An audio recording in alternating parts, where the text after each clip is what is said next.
it is the final jewel of the Triple Crown. It is the Grade 1 Belmont Stakes, going 1.25 miles on the Saratoga dirt. This is going to be for 3-year-olds and up, $2 million. Raider Jim, your thoughts on the Grade 1 Belmont Stakes? Yeah, sometimes you look at the field and you say, yeah, this one lives up to the hype, or sometimes you look and you say, what's all the talk about? There is a lot to talk about in this race. I'm going to go ahead and tell you the horses that I, again, with no disrespect to trainers, owners, or athletes, the horses that I will not consider. I will not consider Hill Road, the 1 horse.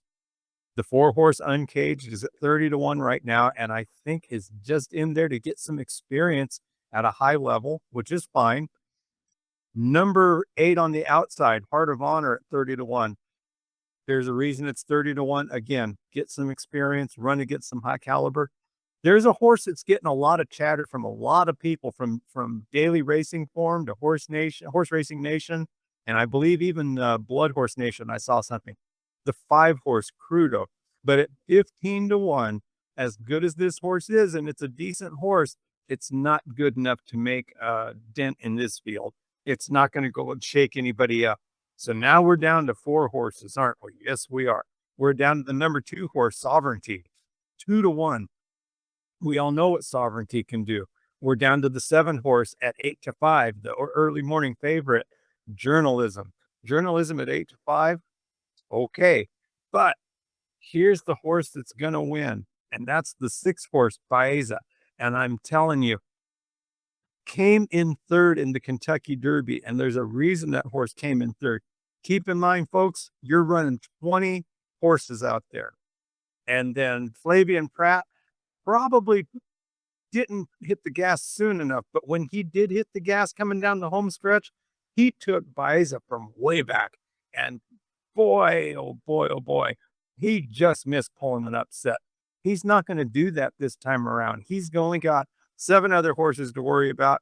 He's in a good spot in the 6th lane, and I think Biaz, with blazing speed, is going to come out there and win this race.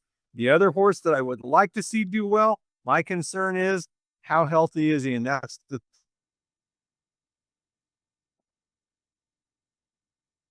3 horse Rodriguez. Because of out dirty, they said, no, we're not going to put him into the Preakness. We're going to save him, let him run Belmont. So he's going to run the Belmont. So the questions in the air are, how good is his hoof right now? Baffert's not going to put a horse out there, and Mike Smith's not going to get on a horse that they think might not be 100% ready to go. If Rodriguez is ready to go and gets a good break out of the gate, watch out, because that horse also has some good speed. So you're down to Biaz, Rodriguez, Sovereignty, and Journalism. I think Journalism gets the nod, and it's a shame that one of those horses has to be left out of the money. I think it's going to be Sovereignty gets left out. Yeah, I'll be honest, I got 3 horses on my card, and Sovereignty is not one of them. Great horse, don't get me wrong, I like the Derby run, but 2-1, I just think there's so much more value and better horses out there. And it took us 6 races, but the people that will say we copy each other's homework, here comes your ability to point to this episode. Here it is. I have Biaz as my top of the ticket horse as well. I personally think this horse is undervalued because, again, these horses and this horse race, we see it in the Triple Crown. I don't want to call it stupid money because at the end of the day, horse racing, you can be as smart as you want. You're still probably going to lose. Some of the best still only hit it out 30% for this. I really do think that Biaz is sneaking along. Everyone's focused on, oh, will it be Journalism or will it be Sovereignty? Because that's what we get in modern sports or major sports in this country. It's one or the other.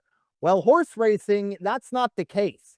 But I think everyone wants to make it about journalism versus sovereignty. Oh, we Mhm. finally get to see them race. Well, we've seen Baeza run, and as you kind of mentioned, finished just outside behind both of those two horses. And I think this is where Baeza does take that next step. All focus will be on journalism and sovereignty. I think Baeza, hopefully, we get that number closer to 5 or 6 to 1. So hopefully, I mean, as much as I want people to listen to this, maybe not this part of it. But anyways, Baeza, I really, really like this horse. And I think it takes the next step, gets into the winner's circle. My number 2 horse obviously has to be journalism.